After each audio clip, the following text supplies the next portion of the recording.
मी स्वतः अशोकरावांबद्दल अनेक वेळा पार्लमेंटमध्ये बोलले आणि लोक काय म्हणायचे आमचे विरोधक आम्हाला की भ्रष्टाचार मुक्त भारत करेंगे आणि हल्ला चढवायचे आमच्यावर की सगळ्यात कोण भ्रष्टाचारी आहे तर तुम्ही काँग्रेस आणि राष्ट्रवादी काँग्रेसवाले आहात आणि आदर्श आई वडील आणि शिक्षक माहिती होते पण घोटाळ्यातला आदर्श कोणी केला असेल तर तो काँग्रेस आणि अशोक चव्हाणांनी केला हा मी नाही म्हणत आणि त्यावेळेस अशोक चव्हाणांच्या बाजूनी सगळ्यात जास्त कोण लढलंय तर मी लढले आणि आज मी त्यांना विचारते भाग्य बघावं होते अशोक चव्हाणांचं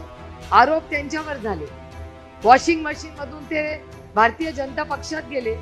मी आपण सगळे मर रोज काम करतोय खासदार होणार फक्त 5 वर्षासाठी अशोकराव 6 वर्षासाठी खासदार म्हणजे आदर्श घोटाळा त्यांनी केला असं मी म्हणत नाहीये म्हणजे भ्रष्टाचाराचा आरोप ज्याच्यावर झाला तो 6 वर्ष खासदार आणि ज्यांनी भ्रष्टाचाराचा भ्रपड काढला नाही त्याला वणवण फिरून 5च वर्ष मिळाली